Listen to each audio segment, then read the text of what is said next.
Queridos irmãos, queridas irmãs que participam aqui da Seja ou nos acompanham pela internet, aqui mesmo em Campina Grande ou em outras cidades do Brasil e do mundo, muita paz a todos. Nós tínhamos programado para o mês de julho a abordagem de mais uma bem-aventurança, pensando exatamente em nos prepararmos para o próximo MIEP, em que abordaremos o Sermão da Montanha. No entanto, lembramos, ou numa perspectiva espírita talvez seja melhor dizer, nos fizeram lembrar que a nossa palestra se daria exatamente no dia 9 de julho, portanto, um dia depois dos 75 anos da obra Paulo Estevão no plano material. E conversamos com Ana Cecília e Denise da possibilidade de alterarmos o plano de trabalho inicial, exatamente porque entendemos que esta obra tem tal valor, não somente para o movimento espírita, mas com certeza a posteridade haverá de reconhecer nela um grande texto que perfeitamente pode ser costurado junto à Bíblia, sobretudo como um apêndice ao Atos dos Apóstolos, que entendemos que seria conveniente reservarmos este sábado para essa abordagem. Paulo Estevão, 75 anos da maior epopeia espírita cristã. Nos imaginemos uma possibilidade, e se desencarnássemos, nós espíritas, que tipo de formulações os espíritos podiam fazer? Nos perguntar, por exemplo, você é espírita, esteve reencarnado no Brasil, foi espírita por quantos anos? E, naturalmente, você deve ter lido as obras de Allan Kardec, as obras psicografadas por Chico Xavier. Mas Chico Xavier já está aqui conosco no mundo espiritual e ele disse que das 463 obras psicografadas por ele, a predileta é Paulo Estevão. Você foi leitor de Paulo Estevão lá embaixo, lá no mundo, dos encarnados? Qual seria a nossa resposta? Olha, o texto, você esteve reencarnado no Brasil, não foi? Sim. Você foi falante da língua portuguesa brasileira? Fui. Então o texto foi produzido exatamente nesta língua. Você o leu, qual seria a nossa resposta? Porque esta é a obra predileta de todas psicografadas por Chico, e ele mesmo assim o afirmou. Então, nós entendemos que, de fato, essa não é uma obra pequena, embora nenhuma das outras seja como tal, mas é, de fato, uma obra gigante, porque ela atinge um nível de excelência naquilo que o Espírito Emmanuel se propôs a nos descrever o cristianismo, a conduta dos cristãos. Isto porque Emmanuel psicografou 6 romances por Chico Xavier, um deles foi perdido. Chico Xavier chegou a psicografar 200 páginas de um determinado livro, emprestou para um amigo e esse amigo perdeu as tais páginas, essa obra se encontra perdida. Mas dessas obras psicografadas, dos romances históricos psicografados por Chico Xavier e de autoria do Espírito Emmanuel, nós temos, há 2000 anos, Paulo Estevão, Ave Cristo, ou 50 anos depois, cronologicamente falando, e o último, Renúncia. Essas obras têm em comum exatamente a descrição de pelo menos um personagem que vive integralmente a lei de Deus, que vive plenamente a proposta cristã. Mas em Paulo Estevão nós temos algumas dificuldades para exatamente identificar esse indivíduo que mereceria a condição, digamos, de protagonista. Se fizéssemos um paralelo com a mitologia grega, Hesíodo chegou a nos dizer, ou nos escrever, que existia uma certa idade de ouro, a idade de ouro nas 5 idades da humanidade. Estamos agora numa espécie de idade de ferro, porque ele prevê quando os filhos matarem os pais, etc., etc., essas confusões que nós encontramos descritas nas páginas policiais, elas, de algum modo, são perfeitamente claras com relação àquela identificação proposta por Hesíodo, o grande poeta grego. Mas ele disse que houve uma idade de ouro em que os homens e os deuses conviviam, e era uma felicidade plena. E qual seria a idade de ouro da humanidade? Alguém pode identificá-la talvez nas páginas do Gênesis, logo no começo, quando se fala no paraíso, ou na expressão do paraíso perdido. No entanto, essa idade de ouro pode ser exatamente o momento em que nós tivemos a reencarnação em massa de todo um grupo, de toda uma pleiade de espíritos elevadíssimos que se prontificaram a derramar o próprio sangue para definitivamente marcar a mensagem de Jesus na Terra, ou seja, o cristianismo, sobretudo o cristianismo primitivo. Dos 4 romances psicografados por Chico Xavier, dos 5 romances psicografados por Chico Xavier, 4 descrevem exatamente essa idade, esses primeiros 200 anos em que o cristianismo primitivo foi pujante. Mas nós temos ainda uma questão. Por exemplo, Emmanuel, em muitas das suas páginas daquela série Fonte Viva, costuma fazer comentários a epígrafes, a sentenças de Paulo, apóstolo. E nós achamos que Paulo atinge uma condição excepcional, apenas abaixo de Jesus. Se visitarmos, por exemplo, esta página aqui, que está na língua grega, sobre o amor, agape macrotimei, e por aí vai. Se alguém disser isso para mim é grego, está falando a coisa certa, né? É grego mesmo, né?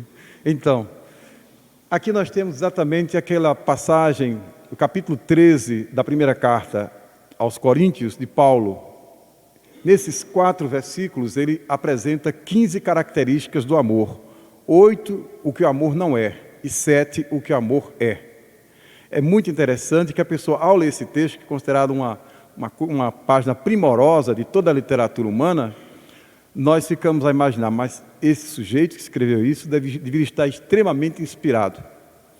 As cartas de Paulo, e por que exatamente aos Coríntios, a primeira carta aos Coríntios, ele escreveu sobre o amor. Quando abrimos o romance Paulo e Estevão, lá uma identificação imediata sobre as ruas de Corinto. E ali nós temos os personagens que, enfim, tomam toda a primeira parte de Paulo e Estevão exatamente ambientados em Corinto. Também ali nós temos uma descrição da conduta dos participantes da igreja de Corinto. Então Paulo tinha todo um carinho com os habitantes e com os membros da igreja de Corinto.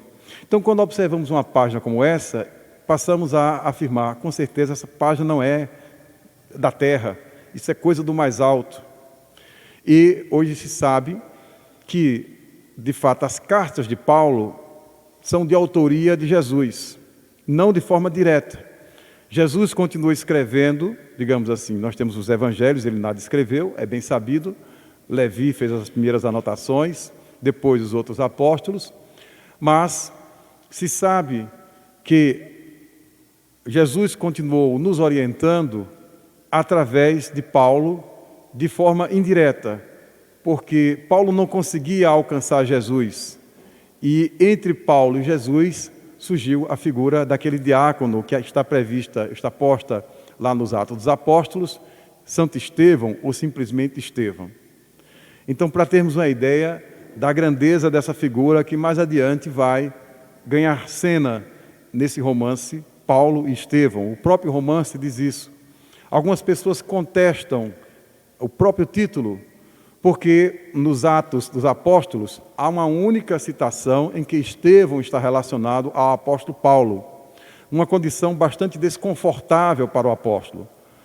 No capítulo 6, nos primeiros versículos, nós temos ali a apresentação de Estevão como um diácono da igreja dos Irmãos do Caminho, que junto com outros vai se responsabilizar pela entrega de bens às viúvas, bem como pela explicação inspirada das palavras do Evangelho. E mais adiante, depois do versículo 55 ao versículo 60, nós temos mais uma vez Estevão voltando à cena naquela situação do seu martírio, o seu apedrejamento. E lá a figura de Saulo é citada nominalmente. Mas para o leitor comum, que toma apenas como fonte os Atos dos Apóstolos, não encontra nenhuma conexão entre o apóstolo Paulo, que foi o mesmo judeu Saulo, e Estevão, o primeiro mártir do cristianismo, ou proto-mártir do cristianismo. No entanto, esse texto de Emmanuel tem o valor exatamente de resgatar essa história que nos é desconhecida ou nos era desconhecida. E Emmanuel vai explicar logo no prefácio que ele colheu essa história nas tradições que circulam no mundo espiritual. Da mesma forma que o espírito Humberto de Campos, o grande cronista maranhense de Muritiba, vai dizer que o que ele escreveu naquela obra Boa Nova, psicografada por Chico Xavier, também ele colheu nas tradições que circulam nos planos mais altos no mundo espiritual. Ora, se nós temos aqui na Terra alguns registros, alguns mecanismos tecnológicos de registro, uma filmagem, uma gravação em voz, imaginemos os recursos do mundo espiritual para deter na memória tudo aquilo que é importante para a história da humanidade na perspectiva espiritual. Não é nem um cinema 3D, 4D, deve ser 7D, 10D, vários Ds possíveis que a gente possa imaginar. Com todos os detalhes, com recursos. Imaginemos, por exemplo, alguma coisa em que você sinta, numa cena, por exemplo, de Paulo Estevão, em que ali se apresenta Saulo conversando com a sua noiva Abigail, e eles estão conversando no jardim. E a gente consegue, de algum modo, ler e até imaginar, mas não consegue sentir o cheiro das flores, do tal jardim, ou lá se fala claramente do vento, a gente não sente o vento. O romance Paulo Estevão tem essa vantagem, é um romance, uma espécie de promoção, porque você, por exemplo, vai ao cinema e paga várias sessões. Você lendo Paulo Estevão, por exemplo, em 20 sessões, é como se fosse ao cinema 20 vezes. Você adquire um romance e paga 20 entradas no cinema, ou 30, depende, porque a qualidade do texto, a competência do Espírito Emmanuel, imagética, em apresentar de forma tão viva as cenas, e assim de fato aconteceu para Chico Xavier, dá essa impressão. Você tem aquela sensação que está no meio da cena, que está vendo a cena, que está, enfim, observando detalhe a detalhe. Tal a beleza do texto. Mas, enfim, como colocávamos esse texto, por trás de um grande texto há um grande autor. E a questão é, por trás desse autor, aquilo que nós dizíamos. Paulo escreveu esse hino à caridade, o hino ao amor, e, inclusive, Allan Kardec o aproveita no capítulo Fora da Caridade não há salvação, e coloca a caridade segundo São Paulo, transcrevendo grande parte desse capítulo 13 da primeira carta aos Coríntios. Mas nós gostaríamos de fazer uma retomada de algumas passagens do próprio prefácio do romance Paulo e Estevão. E aqui nós temos o próprio autor, Emmanuel, autor espiritual, porque ele está numa situação quase que embaraçosa. Ora, Chico Xavier está na Berlinda, estamos aí nos anos 40. Há uma rejeição, a sociedade brasileira ainda é muito conservadora, fortemente católica, com um segmento católico com a perseguição expressa à doutrina espírita. O médium já tinha sofrido o processo relativo a Humberto de Campos. Então, ele surge agora com romance, enfocando o grande apóstolo dos gentios. Ora, naquela época já havia excelentes trabalhos, inclusive em língua portuguesa, sobre Paulo de Tarso. Então, o autor se sente na necessidade de se explicar por que mais um trabalho sobre Paulo e qual seria o seu enfoque, a sua abordagem, o seu viés. E aí ele coloca: não são poucos os trabalhos que correm mundo relativamente à tarefa gloriosa do apóstolo dos gentios. É justo, pois, esperarmos a interrogativa: por que mais um livro sobre Paulo de Tarso? Homenagem ao grande trabalhador do Evangelho ou informações mais detalhadas de sua vida? Duas grandes linhas, porque se pegarmos, por exemplo, Paulo de Tarso de Renan, século XIX, ou pegarmos Paulo de Tarso de Berto Roden, normalmente ou tem um detalhamento da vida de Paulo, uma tentativa, ou, e é muito mais comum, homenagem ao grande trabalhador do Evangelho. Emmanuel vai dizer que ele está mais inclinado à segunda opção, porque Paulo não precisaria das nossas homenagens. Nosso escopo essencial não poderia ser apenas rememorar passagens sublimes dos tempos apostólicos, e sim apresentar, antes de tudo, a figura do cooperador fiel na sua legítima feição de homem transformado por Jesus Cristo e atento ao divino ministério. Então, aquela visão, ufanista e, sobretudo, aquela tese de que Paulo nasceu como um predestinado, Emmanuel não tem a preocupação de persegui-la, muito pelo contrário. Então, a abordagem dele é exatamente na figura de Paulo enquanto um cooperador fiel, enquanto um indivíduo transformado por Jesus Cristo, e sobretudo as pessoas que passam a observar o romance na segunda parte, percebem que é um personagem em construção, em formação. Muitas pessoas acham que tem uma visão de Paulo apenas pela leitura da primeira parte do romance e vai se surpreendendo porque Paulo vai se agigantando, sobretudo na segunda parte. Você nunca poderá dizer, agora eu já sei, mais ou menos, já posso prever como esse personagem vai se comportar. Absolutamente.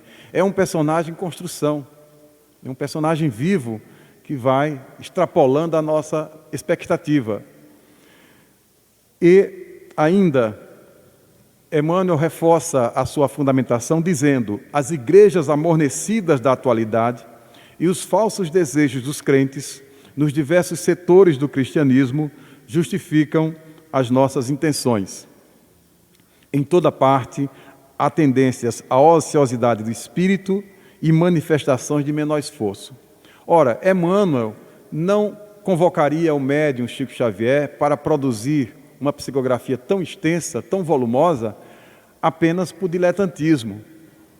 É também a sua intenção de apresentar um trabalhador infinitamente dedicado à causa do Cristo, exatamente como uma resposta à constatação que ele percebe, as igrejas amornecidas. E nos lembramos da sentença lá escrita pelo apóstolo João, no último livro da Bíblia, o Apocalipse, quando ele fala das pessoas mornas, que Jesus não se interessa nem pelas pessoas frias, nem pelas pessoas, ou melhor, antes que a pessoa seja fria ou quente, mas nunca morna.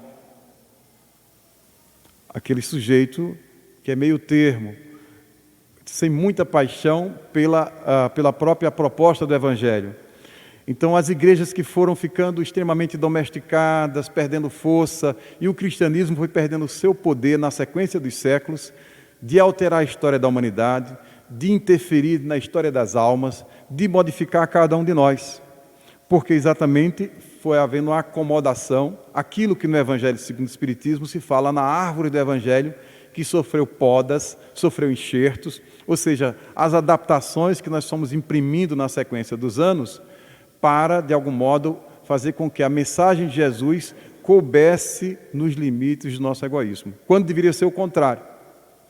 Então, as igrejas amornecidas, ou os crentes, na perspectiva, inclinados à ociosidade do espírito, ou ao menor esforço, à preguiça, justificam a necessidade de um romance que apresente um momento em que o cristianismo foi extremamente pujante e fez toda a diferença na medida que criou uma comunidade de indivíduos apaixonados por uma causa e por um ideal, por uma mensagem. Ele vai ainda admitir um outro objetivo para justificar o fato dele escrever esse romance.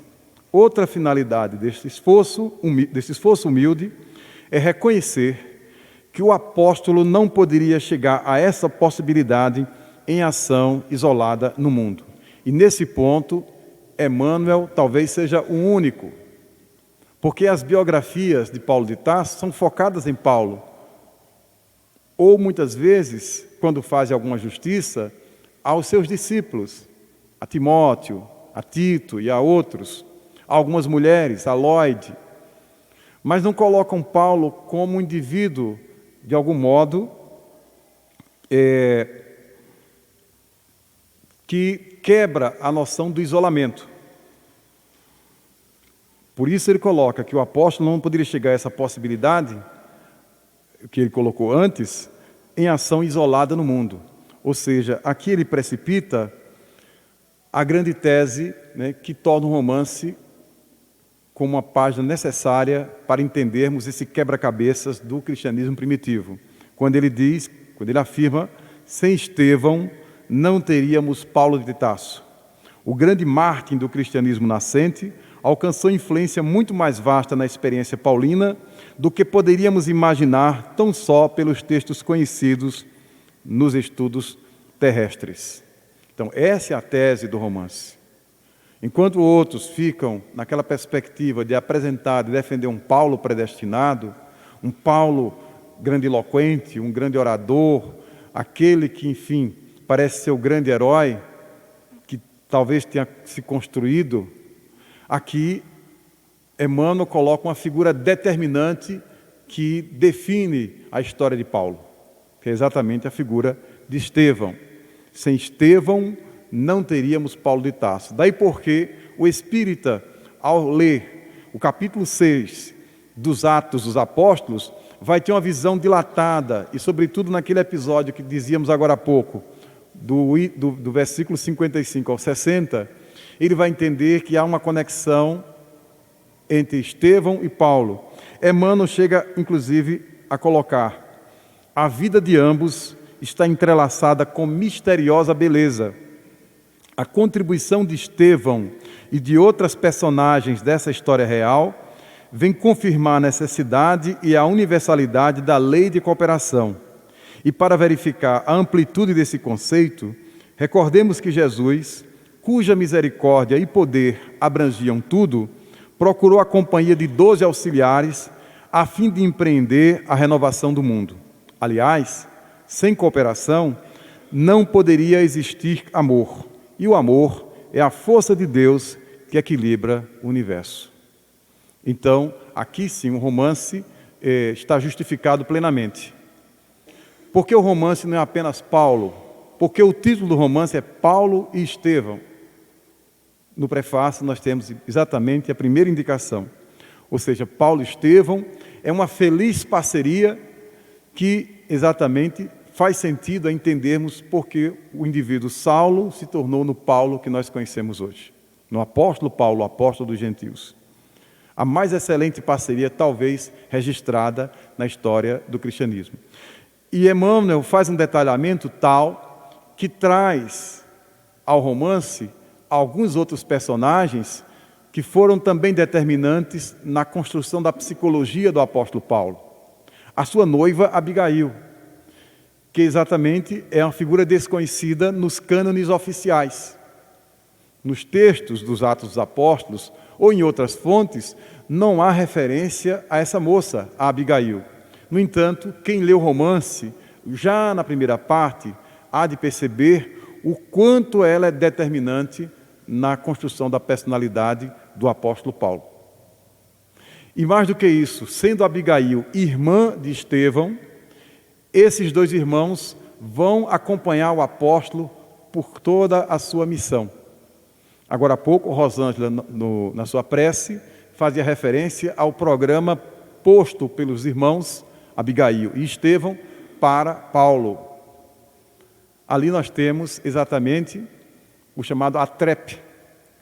Quando Paulo, um tanto confuso, desejando iniciar uma nova fase em sua vida, desejando se entregar sem reservas a Jesus, à missão, ele está ali um tanto atarantado, procura ali em torno do Monte Taurus um recanto seguro e tem um arrebatamento, tem uma experiência mediúnica, e nessa experiência mediúnica ele consegue ver os espíritos da sua noiva Abigail e do irmão dela, o seu cunhado, digamos, Estevão. Paulo está chorando e Abigail pergunta: choras, Paulo? E ele vai formulando 4 questões relacionadas às dificuldades iniciais da sua missão. A incompreensão das pessoas. Ele formula a primeira e Abigail diz: ama. Depois formula a segunda, ainda em torno das dificuldades. Ela diz: trabalha. E ainda não satisfeito, choroso, apresenta uma terceira. Ela diz: espera. E por último, quando ele fala dos golpes que já vinha sofrendo, da incompreensão da família, do segmento judaico a quem ele tinha tanto apreço, ela diz: perdoa. Naturalmente, ela está assessorada por Estevão. É de uma beleza essa cena, aliás, todo o romance, mas aí nós temos um programa mínimo para um começo. Quem deseja começar, quem está desorientado, precisa de uma bússola. Qual é o norte? Quais são os princípios? O nosso tempo, muitas vezes, está acostumado aos excessos, a muito texto. O mundo espiritual trabalha com princípios. 4 princípios: ama, trabalha, espera, perdoa. São suficientes para Paulo iniciar. Ele cumpre fielmente esses conselhos e se torna o apóstolo vitorioso como conhecemos hoje. Aqui nós temos o detalhe que a obra o seu prefácio foi escrito no dia 8 de julho de 1941, portanto, há 75 anos, quando Chico Xavier estava praticamente saindo de Pedro Leopoldo, sua primeira base para o seu trabalho de psicografia. Percebemos aqui um detalhe interessante: a vida de ambos está entrelaçada com misteriosa beleza. Essa é a marca daqueles que têm entre si um histórico que se perde na noite dos tempos. O reencontro de almas tem exatamente essa misteriosa beleza, que é difícil de ser entendida, mas facilmente ser percebida. Há um magnetismo, há um conjunto de elementos que revelam a simpatia imediata. Daí porque muitas vezes os poetas recorrem àquele arquétipo da alma gêmea para dar conta exatamente do que Emmanuel chama de misteriosa beleza. Ou seja, dá a entender que entre Paulo, Estevão e Abigail, e aqui ele está falando especificamente do prefácio de Paulo e Estevão, aquele encontro, embora tenha se dado numa situação trágica, não era um momento isolado. Aquele encontro fazia parte de uma longa história. Havia entre eles uma profunda afinidade. O restante do livro vai comprovar isso, porque Paulo é um médium dúctil, um médium muito doce, um médium muito sensível a tudo que Estevão pensa. Por isso essa tese de que as cartas de Paulo, na verdade, são cartas de Jesus filtradas por Estevão. Quando Divaldo Pereira Franco esteve na Espanha, ele sentiu a presença, ou na França, em Lisieux, de Santa Teresinha. E Divaldo ficou um tanto confuso porque ele não conseguia captar o texto, a mensagem do Espírito de Santa Teresinha. Até que Joana de Ângeles, a sua mentora, se apresenta e disse: Divaldo, tenha calma, você não vai conseguir. Santa Teresinha está muito além da sua capacidade de recepção. E Joana de Ângeles se torna intermediária. Santa Teresinha de Lisieux, ou Teresa de Lisieux, dizia para Joana, e Joana, como é a mentora de Divaldo, tem mais afinidade com ele, repassava para o médium. Isso está na obra Seara do Bem, Espíritos Diversos, psicografados por Divaldo Pereira Franco. É exatamente esse mesmo fenômeno. Quando o espírito é muito elevado, é preciso um outro espírito intermediário para fazer esse trabalho de médium do médium, digamos assim. Então, Paulo escreveu sob a inspiração de Estevão, que, por sua vez, pela sua alta evolução, conseguia entrar na esfera de Jesus. Então, ler as cartas de Paulo, na verdade, é ler Jesus pela filtragem de Estevão. Por isso, essa parceria perfeita. Mas, enfim, quando falamos que Paulo e Estevão é uma epopeia, a maior epopeia espírita cristã, isso nos faz lembrar as grandes epopeias, as primeiras grandes epopeias da humanidade, de Hesíodo e de Homero, sobretudo. Quem não viu falar de Ulisses, de Odisseu, né, da ilha de Ítaca, etc., etc., ou de Aquiles e a guerra de Troia. Então, essas histórias foram contadas em poemas belíssimos. E esses poemas dão conta, basicamente, de duas coisas. Eles precisam apresentar um grande herói e uma grande civilização. Quem lê a Ilíada ou a Odisseia, no caso da Ilíada, fica lá impressionado. O grande herói é Aquiles, aquele que consegue praticamente derrotar o maior dos guerreiros dos aqueus, consegue derrotar os troianos. E quem lê a Odisseia se impressiona exatamente com a figura de Ulisses ou de Odisseu. Em ambos os textos nós temos exatamente um louvor, um elogio, uma apresentação elevada dos gregos, da civilização grega. Mas no caso de Paulo Estevão, quem seria o herói? Ou quem são os heróis dessa epopeia? É uma questão que se coloca. Emmanuel nos dá uma dica quando coloca lá no título Paulo Estevão. Mas ainda há uma outra discussão.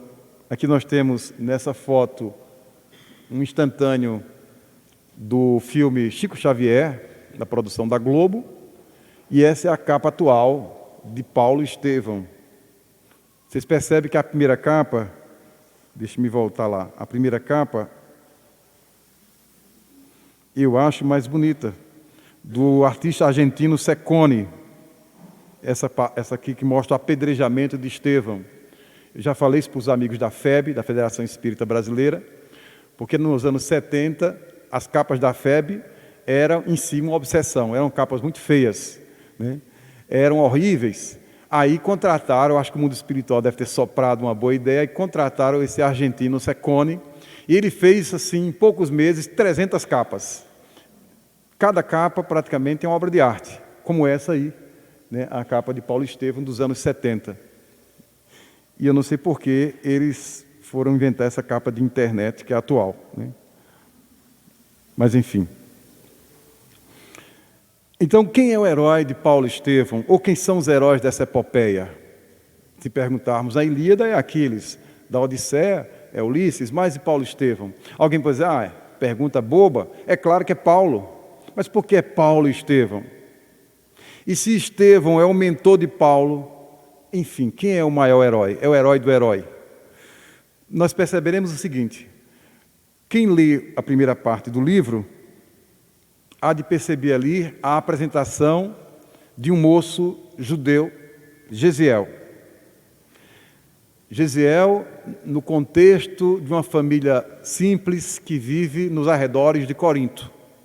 Jochebed ben Jared, seu pai, a sua irmã Abigail, e lá o seu pai viúvo, portanto, eles são órfãos de mãe, e aquela família tem um pequeno trato de terra de seu sustento, da agricultura de subsistência, mas chega um certo romano autoritário, ali no ano 34, Emmanuel faz questão de dizer que é o ano 34, faz questão de mostrar, inclusive, que as ruas de Corinto eram pavimentadas com mármore e, recentemente, um trabalho de arqueologia confirmou isso, que as ruas de Corinto são pavimentadas em mármore, ou foram pavimentadas em mármore, e o detalhe é que essa família, nós temos aí uma grande pressão, esse Licínio Minúcio, que é um questor romano, ele é arbitrário e naturalmente vai impondo humilhações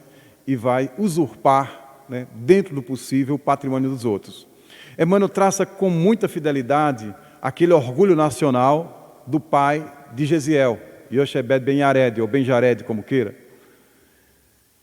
As humilhações que ele sofre para ir ao mercado e se defronta com a guarda romana, apanha na ida, porque não os cumprimenta, e na volta do mercado, como na ida ele apanhou porque não cumprimentou a guarda, ele inventa então na volta encontra um novo grupo de militares, de agora cumprimentá-los. Fez uma questão lógica, olha, se eu apanhei porque não cumprimentei, agora eu vou cumprimentar para não apanhar. E aí ele apanha porque cumprimenta, porque não existe nenhuma lógica, né, naquela perspectiva que o filósofo Nietzsche dizia, né, que as pessoas que têm a força, elas não precisam, enfim, de impor nenhuma lógica, né, elas simplesmente exercem a força, né? Então, quem é o herói?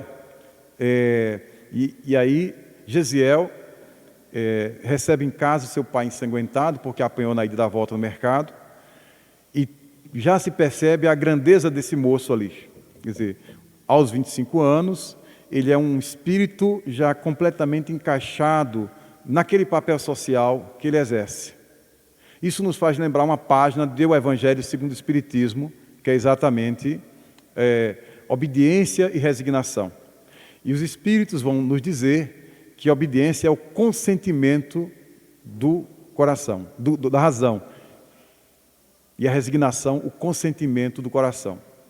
As pessoas pensam que o ato de aceitar determinadas situações aparentemente humilhantes, difíceis, é algo fácil. Mas nesse texto nós percebemos que só os espíritos mais elevados conseguem ter essa postura que nós chamamos hoje de resiliência, de se adaptar às dificuldades, àquilo que não pode ser modificado e exercer o que for possível dentro dos seus limites. E Gesiel ali consegue perfeitamente ser um agricultor esquecido, mas faz o seu papel, vive cantando os textos hebraicos, os salmos, e é o esteio, é o equilíbrio da sua casa. Aí nós já temos uma primeira coisa, um primeiro traço da grandeza desse personagem. E na sequência, essa família depois, o próprio pai enlouquecido, furioso, como um típico judeu da época, ele ateia fogo ou melhor, depois que ele tenta retomar propriedades que foram usurpadas por esse mesmo questor, ele tendo uma sentença desfavorável, ele por vingança ateia fogo naquela propriedade, como o texto coloca, e esse fogo foge ao controle, e mais uma vez o seu filho Gesiel vai roubar a cena, na medida que ele, não tendo sido responsável pelo fogo, ele vai ajudar os operários da propriedade vizinha, se ferindo inclusive com o seu trabalho.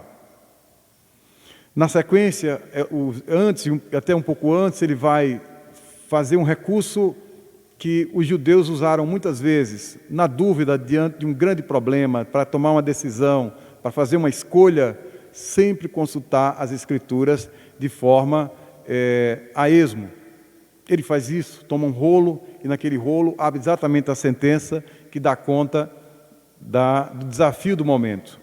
A resposta do alto vem, como até hoje nós espíritas o fazemos, quando nós estamos um tanto confusos, precisando de um pouco de paz, a gente se senta, se asserena, roga a proteção do alto e abre a esmo uma página de Emmanuel ou do Evangelho segundo o Espiritismo e, via de regra, os amigos espirituais, por caridade, por consideração, por carinho por cada um de nós, faz com que o nosso dedo exatamente abra naquela página que é resposta às nossas inquietações, na diretriz que precisamos adotar para encarar aquela dificuldade de forma evangélica. Porque os problemas, ou o problema, ele tem várias formas de solução. E a solução, quando ela não é evangélica, é uma falsa solução, que o problema volta e volta mais complicado. A vantagem de resolvermos um problema da forma evangélica, ou seja, de acordo com a lei de Deus, é porque o problema é resolvido definitivamente, embora isso custe um sacrifício de nossa parte. Então, Gesiel, como um bom judeu, como aquele que ama as Escrituras, tem essa postura antes do pai procurar o próprio questor. Haroldo Dutra, no seu seminário Litero-Musical Paulo Estevão, ele fez 2 seminários, um pela Federação Espírita Brasileira, um seminário clássico, e o ano retrasado ele fez um seminário Paulo Estevão, o Litero-Musical, lá em Belo Horizonte. Então Haroldo vai dizer que Saulo e Gesiel, eles tinham a mesma fonte, ambos se nutrem das letras do Tanakh, que é o Antigo Testamento dos judeus, a Bíblia dos judeus.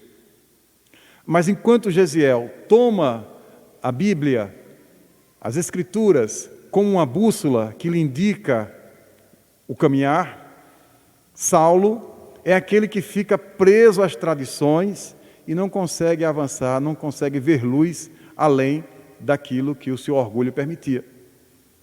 Então, percebemos isso, são 2 personagens e, sobretudo, depois, quando Gesiel já está na condição de Estevão, pregando nos homens do caminho, e naquele embate, né, aquela provocação feita por Saulo, ambos manejam os textos sagrados, mas de forma absolutamente diferente. Enquanto Gesiel ou Estevão é inspirado pelo alto, espontâneo, Saulo é aquele que tem, sobretudo, orgulho nacional de achar que Yahvé é o Deus de Israel e somente de Israel, porque mais adiante, um pouco antes, quando ele encontra o seu amigo Sadoc, fica claro que ele está em Jerusalém, mas ele deseja submeter Roma e Atenas ao judaísmo. Era o grande sonho dos judeus orgulhosos de então. Nós temos a melhor revelação. E os gentios, ou seja, os não-judeus, os gregos e os romanos, embora poderosos, eles precisavam se sujeitar, se submeter à revelação do judaísmo. Por isso, o sonho de Saulo era exatamente esse, que Atenas e Roma um dia se sujeitassem à lei mosaica, como ele entendia. Mas Emmanuel vai dizer, tanto em Paulo Estevão, mas sobretudo em A Caminho da Luz, psicografada também por Chico Xavier, que naquele mar de politeísmo da antiguidade, os judeus, o judaísmo, era por excelência a ilha de monoteísmo.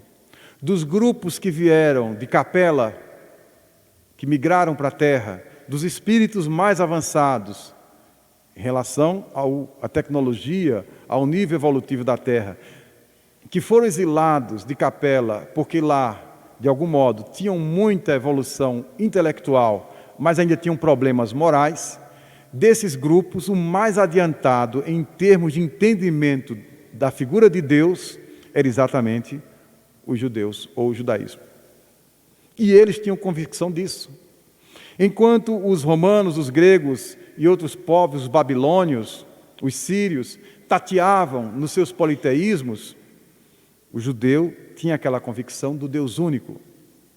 E aí, Gesiel entende perfeitamente isso, porque tem um momento que o pai pergunta, a irmã pergunta e ele mesmo se pergunta, mas por que é que nós, judeus, sofremos tanto? Tanta perseguição? Na sequência da história, eles vão mudando de dono. Lá no Egito, os judeus estavam sob o talante do faraó. Depois, vão mudando de dono. Naquele momento em que Jesus esteve no mundo, em que o romance é ambientado, os judeus estavam sob o domínio romano. As águias romanas, a mais poderosa arma a estratégia de guerra que havia no planeta, e também de poder de civilização.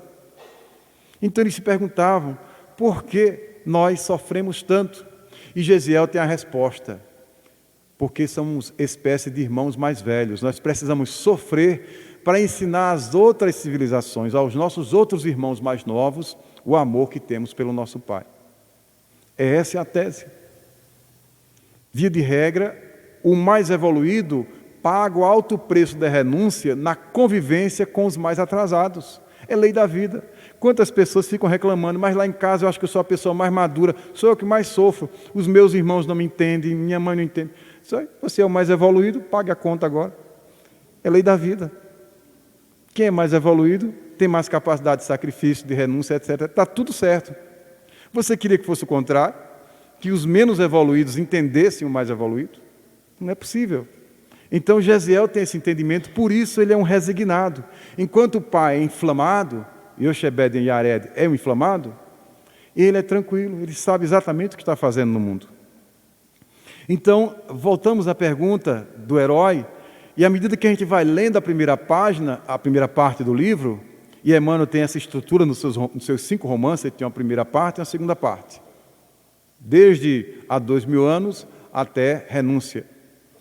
Ali nós temos claramente a ideia de que o grande herói, à medida que a gente vai conhecendo Gesiel, ele é o grande herói, porque esse moço, na sequência, vê o pai ser assassinado na prisão, vê a irmã desaparecer de paradeiro desconhecido, é lançado às galeras, passa mais um mês na prisão, ferido, machucado, foi flagelado, e vai para as galeras, que era praticamente uma sentença de morte, Quem assistiu ou leu o romance Ben-Hur de Liz Wallace, ou assistiu ao filme, pode ter mais ou menos uma ideia do que significava as galeras ou as galés romanas. Indivíduos condenados eram obrigados a remar, né? E remavam até a morte. Normalmente, na melhor das hipóteses, os mais fortes suportavam 3 meses, porque era um regime absurdo, animal.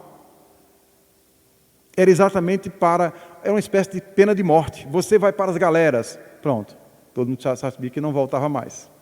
No primeiro romance de Emmanuel, há 2000 anos, há esse medo, quando, né, o filho de André de Gioras foi condenado e se achava que ele tinha ido para as galeras, as embarcações romanas que eram movidas por remos humanos. Então esse moço, nessa tarefa difícil, vai se revelando extremamente dócil e consegue conquistar a própria tripulação. E entrando um romano adoecido, Sérgio Paulo, ele é destacado exatamente para fazer o trabalho de enfermagem. Na mitologia, o trabalho de enfermagem não é feito por qualquer um. Hoje, o trabalho de enfermagem é feito pelo terapeuta. Na perspectiva dos antigos, era o terapon. O centauro Quiron era o terapon.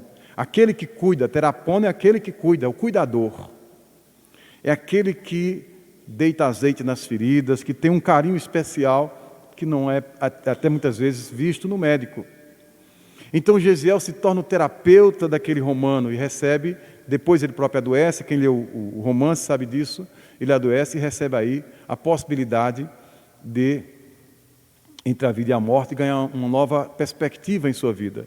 E na sequência nós estamos dando salto, porque não vamos pegar um romance de 600 páginas e resumir em 1 hora aqui, naturalmente, mas enfim, nós temos depois o grande encontro quando Gesiel termina sendo conduzido pelas mãos divinas, pela inspiração, até os homens do caminho. E lá ele passa a receber um nome grego, Estevão, Stéphanos, em grego, quer dizer coroa, aquela que se coloca no rei. E é esse Estevão, que nós dizíamos lá, que aparece